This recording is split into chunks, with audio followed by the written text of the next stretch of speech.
I'm sorry.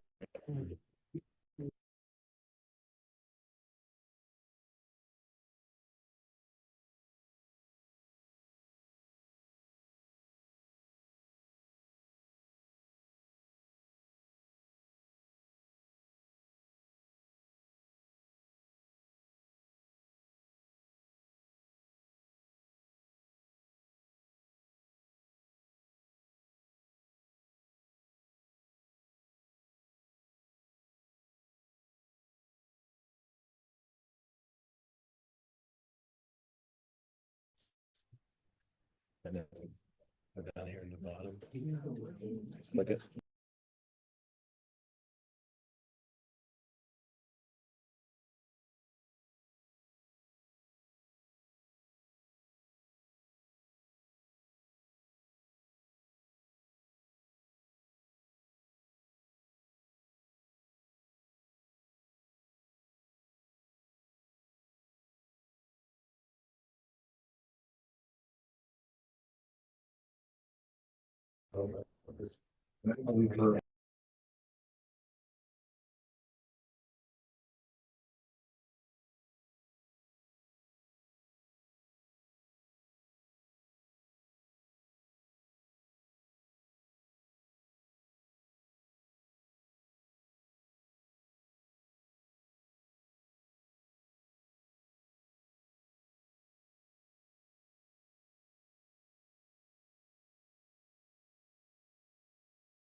Yes. All right, good evening. Before we start our caucus agenda and our checklist, I'd like to announce that on September 4th, we had a special meeting. And then prior to our caucus meeting tonight, we had an executive session meeting. And I'm also let everyone know that due to some technical issues, which are going on right now, and which the reason why we're about 10 minutes late is we're having issues with the live stream and the mics and stuff like that. So from here on out, we're just going to record the meetings on YouTube and then post them within 24 hours the next day. So if there's any questions, feel free to email me at the school district email. And with that being said, I'll turn it over to you, Dr. Myers. Yes. So first item of business, September 24th, Building and Grounds meeting. At this point, unless there is something specific from the board, there is no need for any agenda items at this point for September 24th. So are we okay to cancel that? I think so. All right. So we will cancel September 24th, Building and Grounds. So if we take a look at our, let's see, number 2, personnel, we have a few resignations, and that would be item. So we are looking at, we have a resignation from Sue Smith, who has been a really outstanding employee here at the district middle school media center, who is retiring in December. So we will be posting that position here in the near future. Ms. Mariah Sproul, who has not been with us too terribly long, but just had a baby and is resigning in order to be a stay-at-home mom. And then Jordina Yoder at the elementary building, our autistic support aide, resigned and took a position in another district. We will go into, so we have number 3. Nope, I'm sorry. We have a termination of employment for Emily Higgins. Justin, do you want to add anything to that? So she's one that the board had hired back in August, might have been the end of July, either July or August. And we tried to connect to get our final paperwork and have had zero success in doing that. So this is one of those that we were hopeful, but it did not come through. So now this is the official action of terminating this employee so that the position can be reposted to hopefully hire a successful candidate. Okay. Number 3, we are excited to share that we have just completed some interviews for our physics position. That has been open for quite some time. For a while, we did not have any applicants. And Mr. John George was in this week, and we were able to offer him a position. He taught a lesson for our students. We got some really great feedback. We're really excited to have him on the agenda. We will be working with with Mr. George and Mr. Brooks and Mrs. McMillan to ensure a smooth transition for our students who began physics online.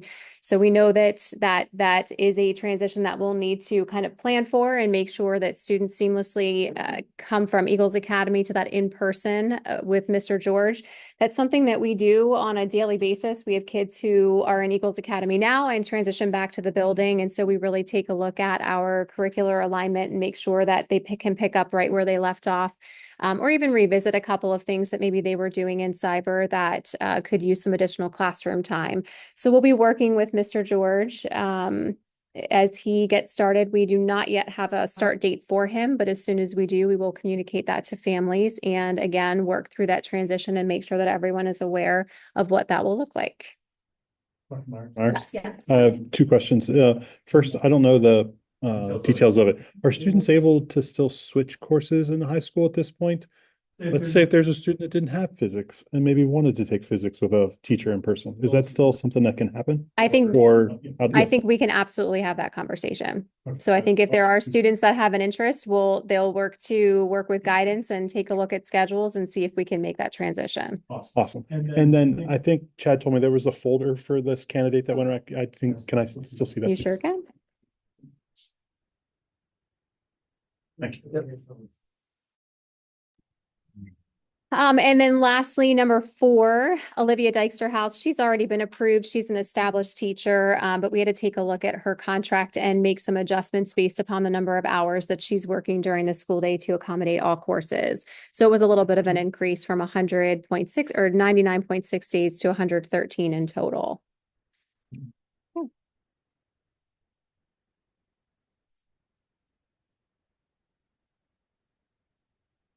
Finances. Nope, Justin, I didn't go through the other agenda items. Sorry about that. Let me pull that back up. So then item number 5 is a recommended approval for some district athletic game help. You'll see 2 individuals there. Number 6, some volunteer coaches for the 24-25 school year. Quite a list there, A through R. B is an attachment, our bus and van driver just approvals. So obviously we contract with EMB, but we still list those van drivers and bus drivers for you to approve. So you'll see that for the 24-25 school year. C, you will find a non-pub transportation contract. And so this is a contract for a student to be transported by their family to the non-public school that they attend. And then D is the Sunday activity approval for the middle school musical. Sorry, girls wrestling. I have musical on the brain. Girls wrestling. So yeah, so Mr. Defoe had shared with us. So right now, in order to accommodate, there are a list of girls wrestling tournaments that occur on Sundays. We aren't quite sure which of those tournaments they will participate in. And so rather than have to approve them each individually, we're just looking for that overarching approval so that if they're not attending one, it's okay for them to attend the others that occur on Sundays. So that is D.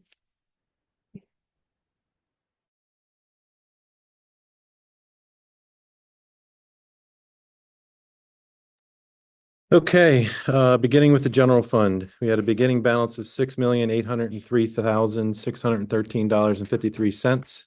We had revenue for the month of $6,264,956.53. We had a transfer to the cafeteria fund of $30,000.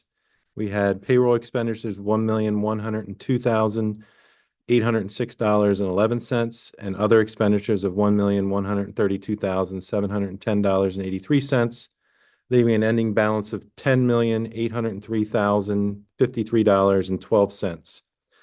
Looking at the revenue, I'd just like to point out and thank the tax collectors for their timely receipts that they provided us. They've done a great job and just want to publicly thank them. Everything else is very standard for this time of year. If you have any specific questions on the revenue, please let me know.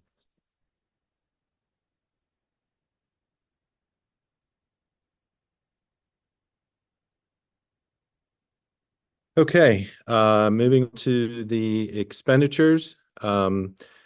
Very standard for this time of year. Our contracted services, our cyber charter, our higher dollar amounts. If you have any specific questions on any expenditures, please let me know.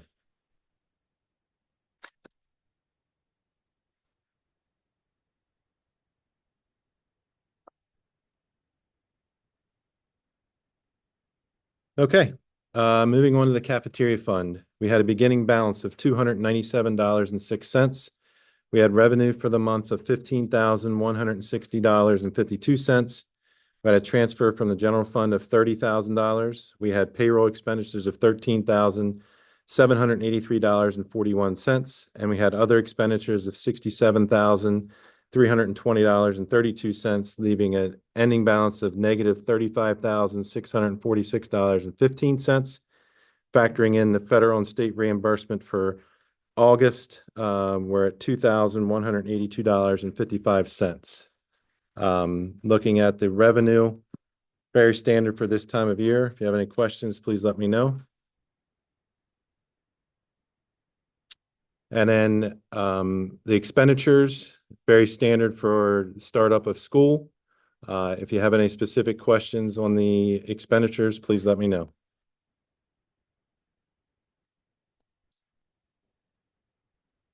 Okay.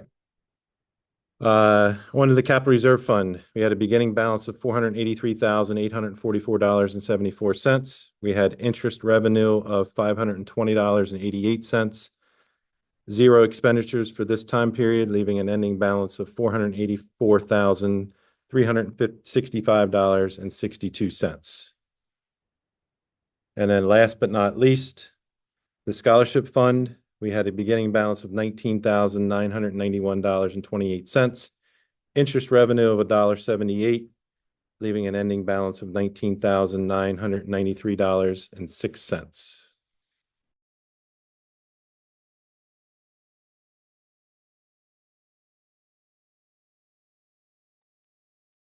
Okay. Moving on to consent agenda. So we have approval of minutes. Unless I hear someone say otherwise, approval of minutes A and B would be consent. Financial reports B, C, D, and E would be consent. A, 1 and 2 would be consent. 3 and 4 would not.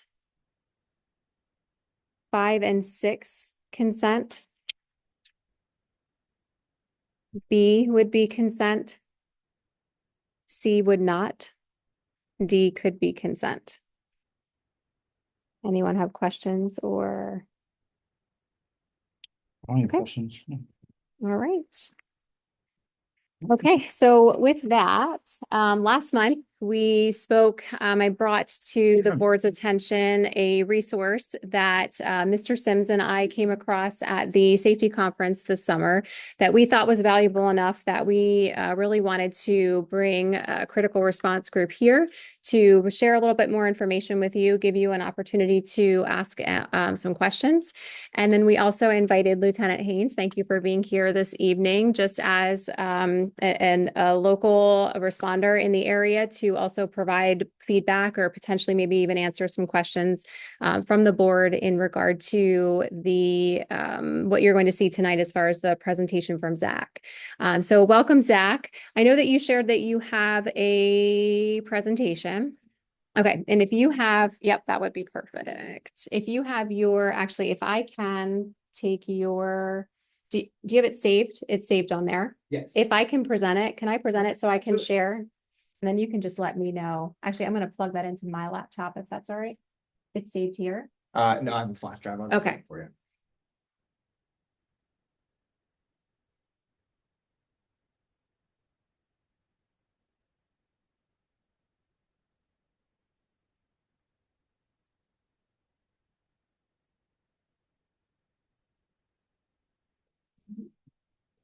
Is it the only thing on here? There's a couple, but Okay. it's the one that it's current. I'll show you right before that. I'm about ready to find out. What? It's the only thing on there.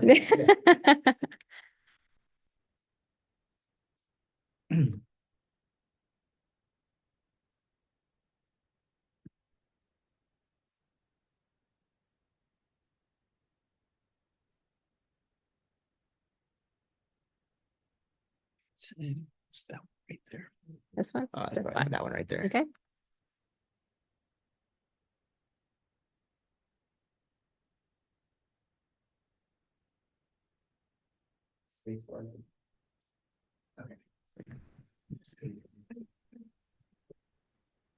Okay, so I would like to welcome Zach from Critical Response Group, who is here to, once I get this presentation up and running, to walk us through the demo of the product that was shared with you last month.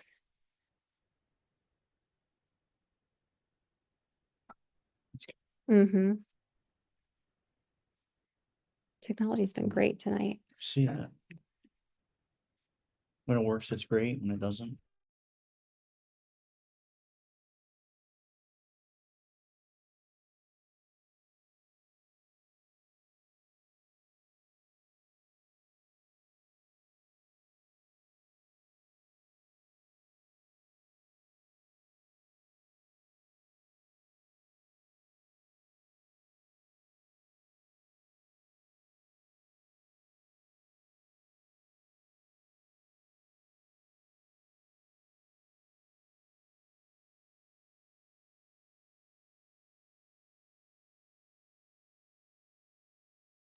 Awesome. Thank you guys so much, Dr. Myers. Thanks for the time for letting me come out and speak to all of you and to the board. Thanks for having me. My name is Zach Query. I'm one of the regional directors at Critical Response Group for here in Pennsylvania. My background and a little bit about me. So I was born and raised in the region in Pennsylvania. After school, I was fortunate enough to serve 11 years in Army Special Operations as an Army Ranger, and then went on to spend a few years out of Delta Force.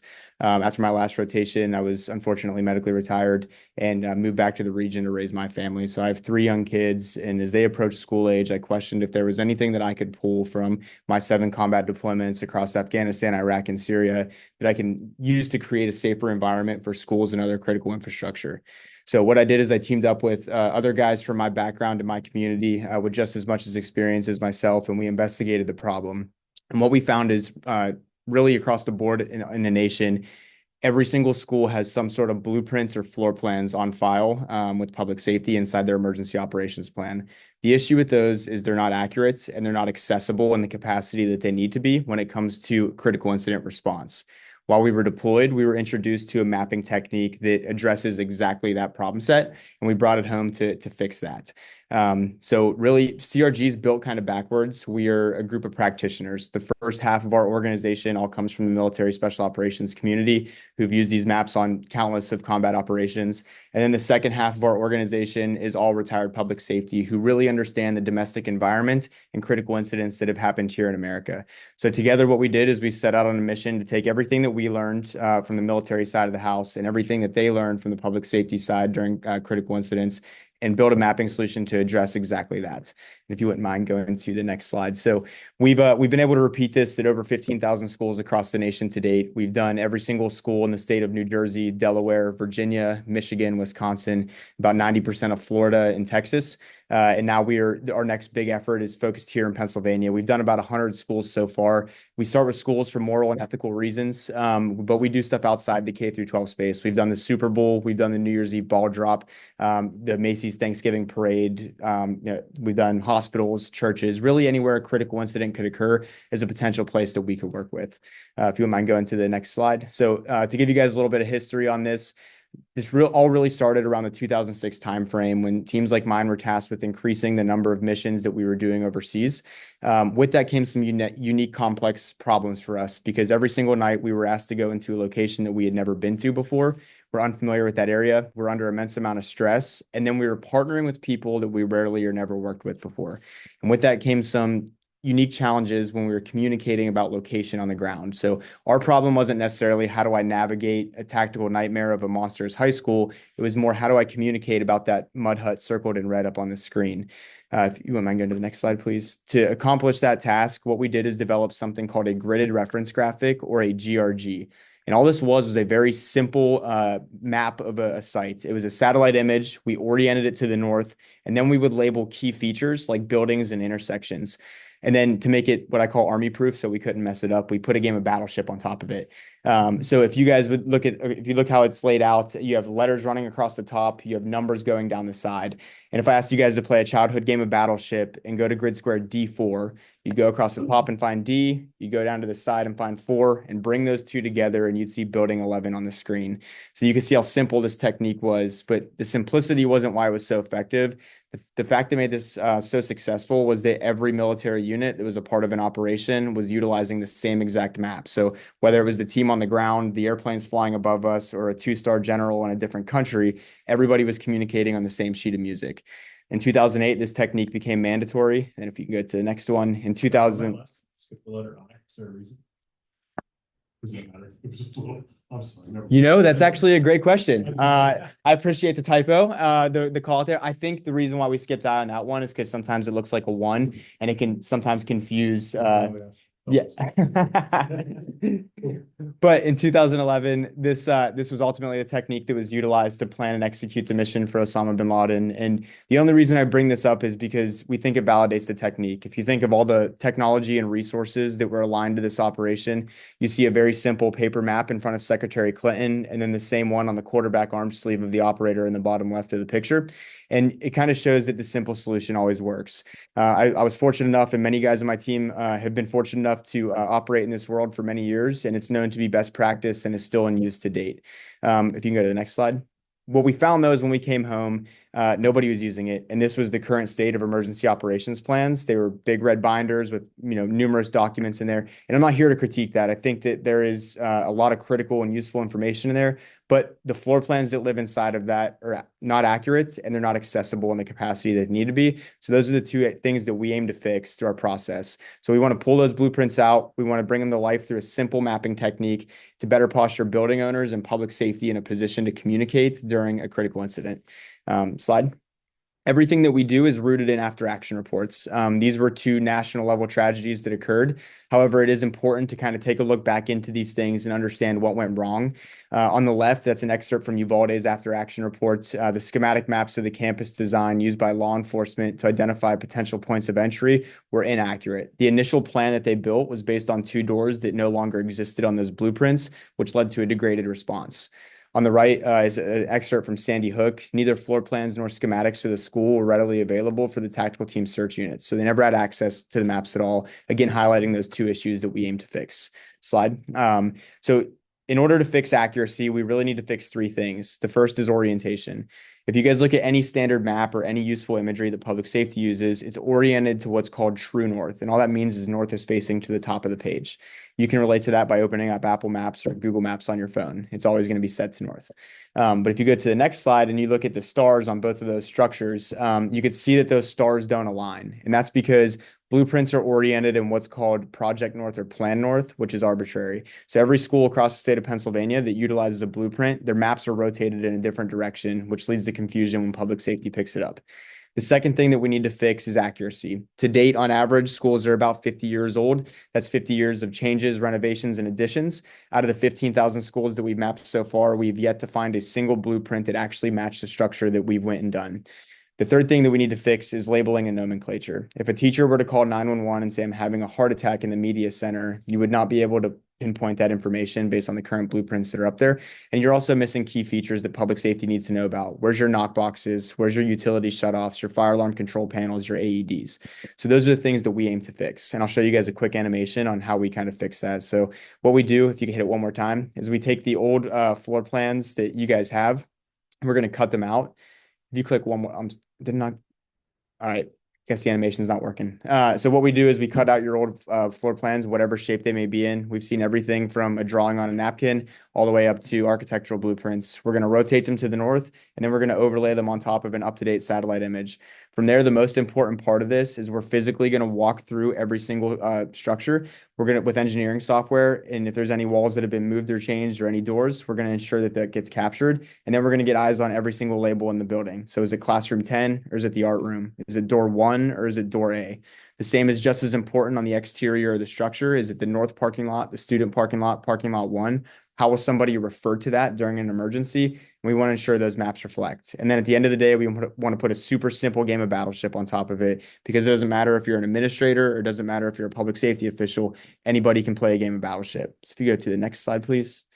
And there goes the animation. Okay,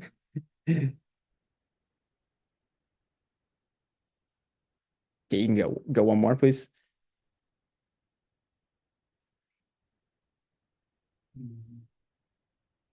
So at the end, you get what we call a collaborative response graphic, or a CRG, it's located up on the screen there. So now if we had that same scenario, say a teacher, God forbid, had a heart attack in the media center, we could simply say, hey, park your vehicle in grid square J3 by playing a game of Battleship, walk down the sidewalk through door D, get on the black hallway, and make your first right into the media center. It's clear and concise communication. It's the fastest route to get somebody there. Slide.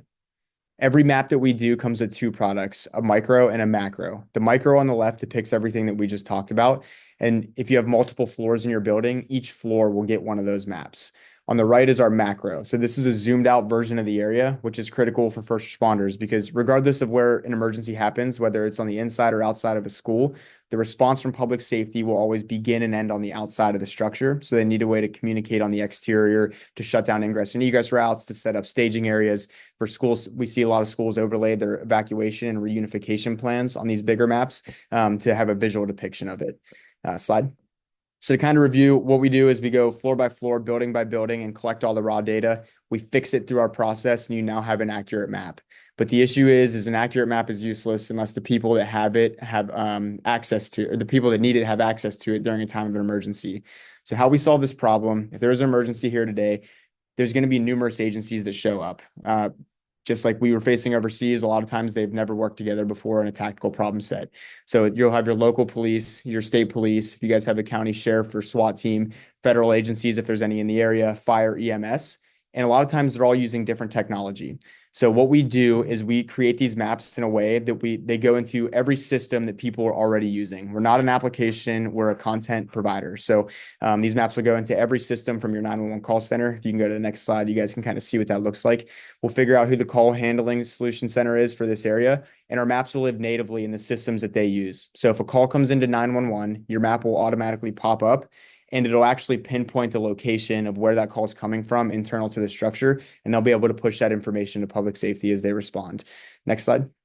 We'll get these integrated into the mobile data terminals inside, that go inside the police cruisers, in their computer-aided dispatch system as well, as their way to communicate. And if they have any of those tough books that they pre-posture for their incident command or incident commanders, we can get all the maps put into those as well. Slide. If they use any mobile applications on their phones like GXP or ATAC, we can get the maps uploaded so they can have them handy on their cell phones. And you're gonna have to slide twice on this one. There's an animation on this. You can skip past that one. And then if you guys are using anything here at the school, so if you guys have Raptor or Navigate or any of those emergency management systems or panic buttons or video management systems, we can get all of our maps ingested into the vendors that you guys are already using. And if you can go one more slide, we do that through a very robust partnership network. So all the major players in the 911 space are technology partners of ours. Our maps live natively in their systems. Everything that schools are using from those systems, we can get our maps inside of those. The same is true for their dispatch, computer-aided dispatch systems and their mobile applications as well. The last way that we do this, although it sounds archaic, is paper maps. Technology fails. We all know that. I would have never went on a mission overseas without a paper map in my pocket. Technology has failed me in the worst of times. So we can have these things printed out and pre-staged inside principal's office, behind AEDs, knock boxes. In Jersey, it's the standard operating procedure for them to have a binder of every school that they're responsible for, with hard copies of their maps pre-staged in every single patrol car. Slide. So this is the last slide. We generate quotes based on the number of floors. I've already pushed one to the district here. If you guys did decide to move forward with us, the process it's pretty straightforward. We'll collect any floor plans that you guys currently have on file. From there, we're going to build a rough draft of the map. Once we have that rough draft, we'll work with you guys to schedule an on-site visit to come walk through the structure. We do this. We walk about 1,000 schools a month. We can do it during session. It's a very easy process. It takes about 60 to 90 minutes to do per school. And we'll get all that data that we talked about previously. Once that's done, we'll go back and build the final draft of the map. and then we'll send it back to you guys for review. If you guys are happy with the maps and like what you see, we'll then sit down with you guys to bring all the public safety and 911 agencies to the table to get these maps and make sure that they have access through our process as well with our public safety team. But pending any questions, that is, I know I threw a lot of information out there, so happy to answer any questions that anybody has. Zach, I have a question quick, I think. Yes, sir. I think one of the maps that you have, it seems like a great system, so I appreciate you coming here. But the idea is, one of the things is that all the other maps get outdated. How do we keep these maps updated? What's the process to keep these maps updated? Yeah, absolutely, sir. So we have, after we publish these maps for 12 months, the first 12 months, if you guys have any changes at all, it's something as simple as turning a conference room to a closet, or moving defibrillators around, or a full-blown renovation, call us, we'll change it at no cost. We do offer an optional implementation and maintenance program. It costs about $500 a year, so it's not anything too crazy. And that's unlimited updates that you guys want to make. You reach out to us, and we'll check in with you guys quarterly to ensure that there's no changes on the maps. What we do is we handle that version control of public safety. So if you guys make changes, we then recall the maps back from public safety, distribute the new ones out to ensure that everyone's operating on the most up-to-date maps available. So that's still a process though that we'll maintain though, like if we decide to close the door or make some sort of change, we have to let you guys know. There's not like some sort of, it's not like you guys show up once a year or something to do the process again. We do. So we do that. So we show up. So how we do is we check in quarterly and see if there's any updates for you guys. If there is updates, we'll come back out and make sure everything's squared away, and then do that. We don't hear anything from you guys at all annually, we're going to come out and make sure that everything's good to go. Yes. Yeah, absolutely. And there's other systems out there that will allow you to update some of those things on your own. The issue with that is when you look at, if you have somebody make changes and doesn't control that version control, it becomes a very deliberate thing to ensure that one thing that gets changed over here, somebody else has access, changes something over here, then one police agency gets a hold of it and they're operating off one thing is different from another. So that's why we kind of run it that way, is we kind of handle that version control and ensuring everybody's on the same sheet of music at all times. But at any time, you guys can reach out to us and we'll make any changes. And I guess that was the last, but yeah, so there's like an upfront cost for you to do all the mapping. And then long-term, then there's like a maintenance, that's what you were saying, that's like, you said around the $500 a year, that's the once a year thing to come back out to make sure that there wasn't any changes. Absolutely. And it's like so what I'll say is the $500 a year maintenance program is completely optional. You don't have to do it. Not about 90% of schools do it because it's pretty cost effective. But with that $500 a year, it's essentially keeping us on retainer. Just because you guys pay for that entire year, that doesn't mean we're only going to work with you guys one time in that year. You can reach out to us at any time and we're going to make those changes for you. Thank you. Yes, sir. Any other questions? Presentation? Do you have any feedback? To kind of go off of what he said is, we do have paper maps in the cars. What I will say is that paper maps do tend to be outdated, right? Realistically. I do think it's important that we have as much information as possible when we respond here. I mean, obviously I'm thinking worst case scenario, right? I think that's where all of our minds go. I would say the one important thing to just remember is that that's going to be a multi-agency response. So we just need to make sure that if this is a route that you guys choose to go with, that you get the other partners on board with it as well. Zach and I talked, it sounds like our department has utilized it at some schools. This is the first I've seen of it. But having that real-time updated information with common sense room numbering systems would be certainly beneficial from a command perspective, right? Like in a worst case scenario, we need to know where to send our people to. So. I had a question for the lieutenant. Sure. I assume you showed 1.2, Zach, where all the police cruisers have the computer consoles, and I assume the state police has that. That makes sense too. And I apologize, I don't know. Do you know if our local municipalities like East Berlin, Reading, Lattimore, do those guys also have that? Is that standard for all police cruisers nowadays, or? So I don't want to speak for them specifically. I would imagine that all of them do. Okay. It's pretty standard nowadays. Everything we do is on a computer. So I would be really, again, I would be genuinely surprised if they did not have a computer in their car.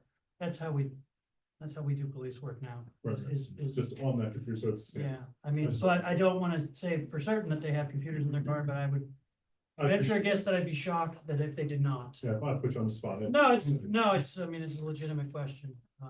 I'll say out of all the projects that we've done thus far, I don't think we've ran into any police departments that have not had kind of laptops in the, yeah.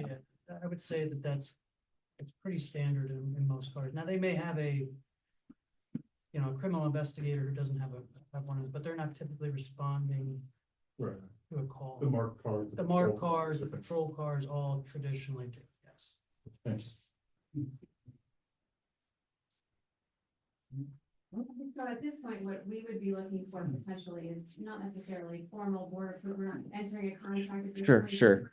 Stations with Zach, he has shared a potential quote with me, and we do feel very confident that we can utilize. Feel very confidently that we can utilize PCCD funds to cover the cost if this was something that the board felt like we should pursue. So I'm looking for direction as far as obviously a contract would require board approval, but are we at a place that Zach and I can continue conversations and potentially put a contract together is really kind of what I'm looking for. I'm personally on board with it. I'm a little familiar with it, being a veteran also and stuff like that. So I work with that similar software in Afghanistan also. So from a safety standpoint and the emergency response time, it definitely cuts everything down. So I think you may have shared the cost with me, roughly estimate, and I think it's something we should pursue as a board if you all decide the same thing. So Is anyone opposed to further conversations or potential I contracts? can absolutely agree. You guys need to. Okay, all right. Well, then we will reach out in the near future and connect, and then we'll have further conversations in the future as we kind of determine what that next step looks like. Thank you so much. Thank you.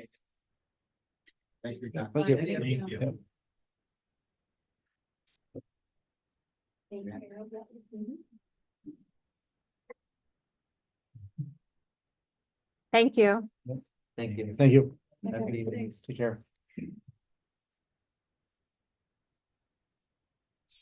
So this isn't necessarily critical response, but I wanted to lump in looking for a little bit of direction. I know that we've had some conversations about some reports from Mr. Sims and kind of what his role looks like. And so we've lumped it into this item more specifically, but I did ask Mr. Sims to pull together a report. And so his G-Force does require him to pull together a report anytime he has an incident. That incident can be connected to multiple types of categories. So it could be one student, but it could be multiple, it could fall under multiple reporting categories. And so what I had him do for them from the beginning of school to now is put together a cumulative incident report to share with you as a board to determine whether or not this is something that you'd like to see in future board reports. So I have Jesse here tonight to certainly answer any questions. I wouldn't necessarily have him come every month unless there was something specific that we wanted to kind of dig a little bit deeper into. But we had some really great conversations about not only utilizing this data at a board level, but beginning to put some of this information in front of our administrators and really kind of unpacking what some of these numbers mean. So what I would do moving forward, if this is something that we feel like is helpful, is Jesse would share that report with me, and then I would put that in my board report to share with you that we do monthly. But before we did that, we wanted to be able to kind of unpack the report, make sure you knew what you were looking at, and ask any questions that you might have as we dig into it. So when he first shared it with me, I saw that 102 and I was like, oh, we've only been here X number of days. However, as we chatted a bit further, what you'll see is that, again, each of those reports could be one. So that 16, that behavior disruptive student could also be linked to this bullying incident that we have indicated here. So it could be one student, two multiple reporting categories. So really in total, it was 66 incident reports, correct? 67 incident reports. And then what Mr. Sims did do down here at the bottom is kind of pulled out by building how many incidents of those 67 were at each of the different schools. So you'll see that of the 67, 43 of them were at the high school. So again, you're like, oh, that's really high. High school sounds like a high number. However, if we go up here to building safety concern, unsecured doors, you'll see that 12 of the 20 incidents were documented at the high school. So when we look at that 43 and we take away that 12 already, we're looking at about 30-ish. Camera surveillance. Anytime Mr. Sims takes a look at any camera surveillance to investigate or dig into a situation, he documents that incident. And so 14 of those were at the high school. So again, that I just want to make sure that when you look at the numbers, you know what you are looking at, because again, when I first saw it, I panicked a little bit. So 43 total incidents at the high school, knowing that each of those could fall into several of those categories, 18 at the middle school and 2 at the elementary building, and then 4 district-wide. 4 district-wide being the total 67. Does anyone have questions for Jesse? Or Jesse, do you want to go into any more detail as far as what they're looking at here and how you go about documenting those incidents? Yeah, I can cover just a little bit. I know you and I had spoke to at the type of incident column that's indicated with other, and there was 13 of those across the campus. And what that other category is anything that doesn't fall directly in line with another type of incident. A few of those examples would be lost and found, traffic control, and going out to assist with the buses when they're moving from the middle school to the high school for dismissal at the end of the day. And we've also had some custody orders that were court ordered and in place, and the administrators made me aware of. So for documentation purposes, custody agreements and protection from abuse orders, anything that a student would bring forward to an administrator, they're also sharing with me in case we would have that incident where the protected party was placed into danger while they're here at school, or dismissal or arrival. The vandalism, some of this, well, even looking at the categories too, it is where it is how it's reported. It's not the final, like a final disposition type. So we have a theft and vandalism are 2 categories that are on there. The one was theft. It was cookies got picked up in the cafeteria. And another one was a student that was talking about a vehicle theft. So until we got to talk to that student, we were carrying that as potentially theft of an automobile. The vandalisms, the wooden bridge that was just built behind the maintenance garage going from the turf field down to the middle school, appeared that it was vandalized until talking to Mr. Weigel. He's told me, well, the screws had popped back through the wood. He put new screws in that were a little bit more size appropriate, and it's good to go. So that wasn't a vandalism issue, even though it's going to show on the report, on this cumulative report as a vandalism. It final dispositioned out as just normal wear and tear. So there's some things like that I indicate on here. It's just in reporting how and that's what I expressed to Dr. Myers. I'm sure there's other ways to break and extrapolate the data. It's sort of unnerving to see 102 incidents in 12 days, but that's not really 102 incidents. That's 102 categories of incidents. And I know there was one that had 4 different categories that were all reported on one incident report. Well, and so we also had a conversation about how to use this from an educational standpoint. And so immediately when I saw 20 building safety concern unsecured doors, my thought immediately was that they were exterior doors. And so that's not just exterior doors. That's interior doors that were just left open that really probably shouldn't have been left open. I think one was the training room. that we had talked about. So that's why I want to be cautious sharing the number because there's more information behind the number. I don't want to make assumptions. I made assumptions when I first saw it. And so I want to be cautious about the fact that what's behind the number, there's definitely more to it. But we had talked about how even with that number of 20 with unsecured doors. So that's a great opportunity for us to remember beginning of the year. We're not in, everyone's been off all summer and we have to get back into the routine of making sure that doors are closed and that we're not propping doors or whatever that looks like. But it's a great time for us to re-educate. And so it's not something that maybe we necessarily talk about initially when we come back from school, but it may be a reminder that we need to make sure that we send at the beginning of the year in order to see that number come down in the future. So I think there's some great value to how we use the information as an admin team, how having these kind of conversations to kind of identify specific areas or places that we need to be a little more diligent with or dig into and provide some interventions or have further discussions with buildings about specific incidents or reporting categories that may seem high. So it's a piece of data. It's not, I just want to be cautious that it's not the whole picture. So is this something that you feel like is helpful, that adding each month is something that you would want to see, you don't need to see?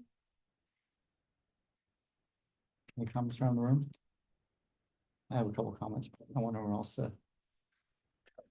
I would actually like to see the reports to see we've implemented cameras, we've implemented these security measures. Are they being effective? Are they being used properly? Like what are we doing with the things that we've set in place to keep our students and our teachers and other staff that work in our buildings? How effective are they? Do they need fine tuning? Where are the issues? How can we hone in on that? But I think that discussion, the level of detail, depending how the discussion goes, some of it might fit under like an executive session. Well, that's what I was just going to say. So we can't share the specific reports because they're specific to students. But that's where it's the definitely like if there are things we want to dig into, we can have conversations based upon what the topic is, whether it's publicly or an exec session. But this is where as an admin team, we have never had this before. And so this, I think, will lead to those discussions as an admin team about what we're going to do as a result of. Thank you. And just one thing on that, every time I do generate an incident report, there's a block that's on there. And I gave Dr. Myers a general open door incident report. So there's no names or specific information really pertinent to that. It was an interior classroom door that was unoccupied and left unsecured. So, I mean, any student could have just wandered into the classroom. So that's the copy of the incident report that I provided to her. But one of the blocks under that is that I touch base with a building administrator. So if it's in the elementary school, I touch base with one of the administrators in that building in reference to that specific incident. So every incident report last year and so far this year that I've generated, that specific day, I have touched base with an administrator, a vice principal or principal in the building. There were some that were on the district level that I touched base with, director of maintenance, the janitorial director, Dr. Hotchkiss last year. A few things, like I said, district-wide that there's no specific administrator. So I would touch base with one of the facilities directors in reference to that specific. But so everything is directly reported immediately as a concern. But like anything else, what Dr. Myers and I were talking about today is it would be nice to see this in a cumulative report rather than hearing 2 or 3 things each day at the end of the month, realizing that there was 25 such occurrences. Just a little snapshot from last year. My time that I was here, I generated 373 incident reports through the school year, taking into consideration that I was brand new to the position. And what I documented early on didn't necessarily look like what I documented towards the end of the school year. I'm trying to document anything that's non-routine interaction. So if it's not just a cordial greeting with a student or a staff member, if it escalates into anything more in-depth conversation, it gets reported and documented just for further coverage. So, like I said, I don't want to bury myself or bury anybody in reports, but I feel if anything is, potentially going to come from it in the future, it's worth taking the time to write, because it only takes a few minutes to document one of these reports. Thank you.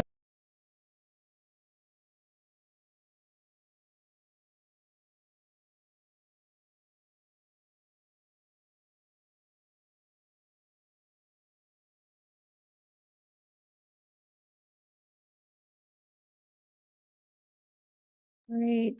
Mr. Peart, we have preliminary audit results. Do you need to? Okay, all right. Okay, so this is the time of year, our auditors are in the week.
We actually can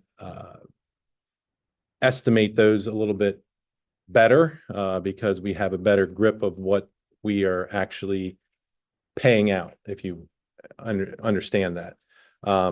So there was one big adjustment that was not communicated very well to us, and it had to do with retirement reimbursement this year. Act 29, yeah, Act 29 has been in place for a very long time, since 1994. And every new employee gets asked that question when they're hired, whether you, I mean, it's part of Act 29, whether you were in the school system in PCERS prior to 1994 or not. Okay. This past year, PCERS up to, let me start here. Up to this year, basically the way PCERS reimbursed was the first 3 quarters. Okay. So July through September got reimbursed in October, then October, November, December got reimbursed in January, February, March got reimbursed in April. And then that last quarter, they would do a reconciliation and you wouldn't get you would get reimbursed the following September. Okay. That's how it's always worked.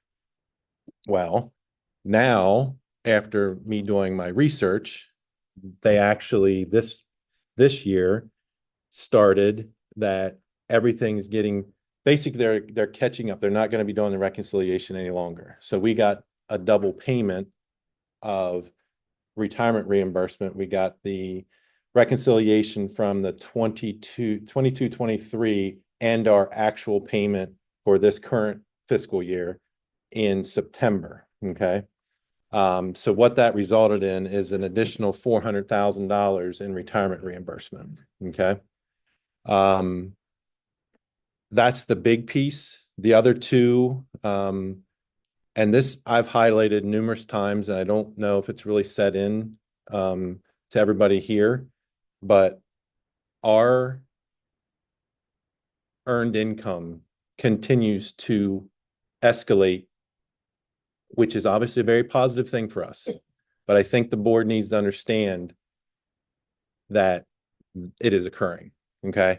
So our earned income came in 178,000. It was all based on the July or the June payment, which is after, we don't get that till the last week of June. So I was basing it off of what we've received over an average of the last 3 years plus increasing it. It was above that. So our earned wages are continuing to grow at a very, very good pace. Okay. We have had this past year, it's been over almost $5.2 million. It's, as I've shared before, we've never had a decrease that was supposed to be coming as a result of COVID ever. We've never seen, it's always been an increase in our earned income tax. And obviously that's not something we want to see happen, because that's our second largest local income besides real estate taxes. But that is something that I think the board needs to understand as we work through things, that is something that continues to increase, which is a good thing overall for the district. So as a result, our overall increase based on those two pieces increased just over $600,000. Okay. So what I shared with you in June was an estimate added to the fund balance of just under $100,000, is 96,103. The actual number, again, preliminary, but it's very rare that that changes, is 704,565. So, obviously, I say this all the time, that at least it's not the other way. But I mean, it bothers me that it is off that much, because I mean, if you do it as a percentage of the overall budget, it's less than 2%. But I know I expect better numbers to provide you when you're making your decisions. But I think it's very explainable as to what occurred. So that's where we're at right now. And again, I don't see that number changing, but it's finalized. Like I said, you always approve it in December. I'm sorry, you approve it. I get it in the middle of December, but our meetings, the beginning of December, so you'll approve it in January. But that's where we're at right now. Any questions? Yeah. Thank you.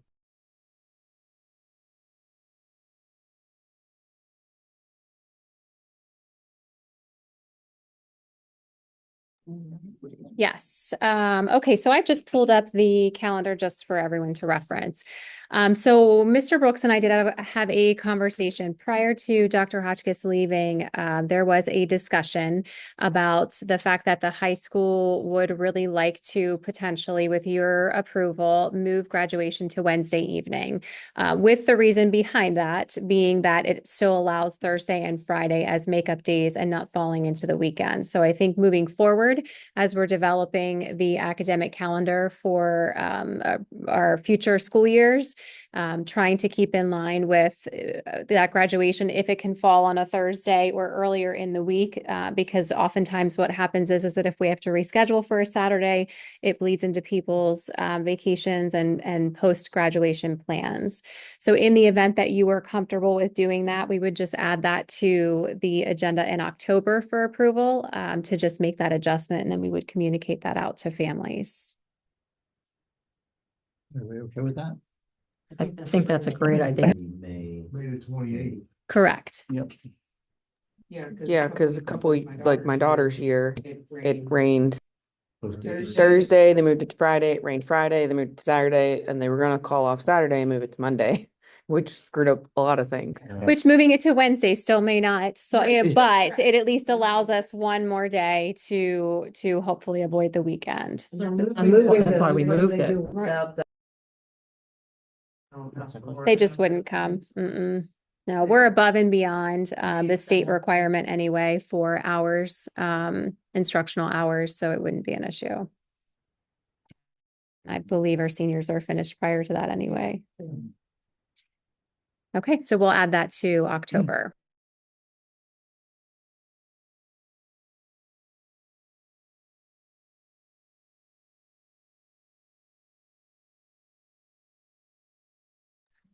I already spoke briefly about girls wrestling, so just wanted to, this was later as a discussion item, but think that everyone seemed to be comfortable with the approval tomorrow evening of the Sunday events for girls wrestling. Any other additional questions about that? Okay, so the specific dates will not be listed, just that overarching, and then if we find out, we can certainly add them to keep everyone in the know, but okay. Curriculum committee, Sierra committee. I changed that. It's because I use old agendas. That's why. All right. No worries. So just a quick update, that there was a meeting for the Sierra Committee on August 22nd. Was the first meeting for our community advisors. So I'd like to thank Ashley Harder, Brittany Ashball, and Rachel Gray for taking their time to be part of the committee. And during our committee meeting, we talked about bylaws, and it was an official action that we took there to remove the wording, meetings will be held in the middle school media center. So we have more flexibility with where the meetings are to meet whatever needs may come up. We talked about curriculum framework updates. Dr. Meyer shared that the curriculum teams are working on a belief statement for ELA and reading. And there will be some professional development on the shift in science standards, and there's more information to come. Veterans Day, we talked about the buildings, working on a plan to honor our veterans here locally. Constitution Day was also discussed. All of our 8th grade students will receive pocket constitutions.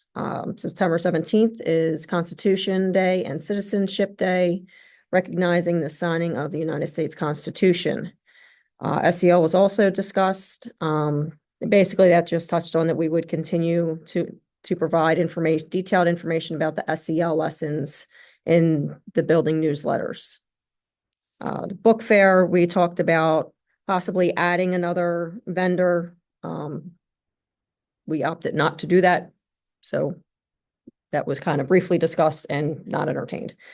The course selection guide, we had asked Dr. Myers about the possibility of making the course selection guide available to the Sierra Committee in November for review, but we'll have to see what the feedback is from the building administrators with electives and see how that goes. So there'll be more information coming on that, and that's the highlights.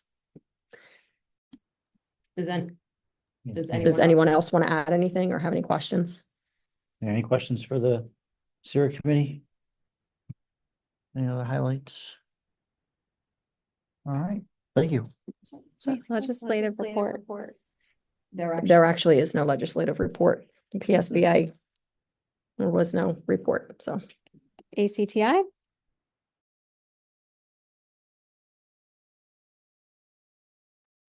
We should be getting A board brief. board brief. So I have reached out to Sean Eckenrode. He is not yet ready to do the board Okay. brief. So he's working through some things. We actually have a meeting, superintendents have a meeting on Friday in which we're going to be discussing some things. And then I think in the near future, Sean will plan to attend. Was it? Public comment? Oh. Any public comment before we finish wrapping up here? No, but I did.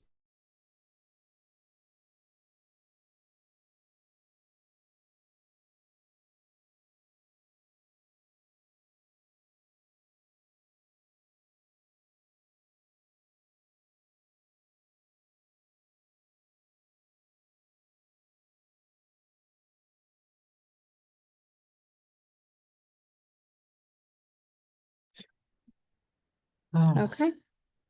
Anything else? No. All right. We are adjourned. Thank you. Yeah.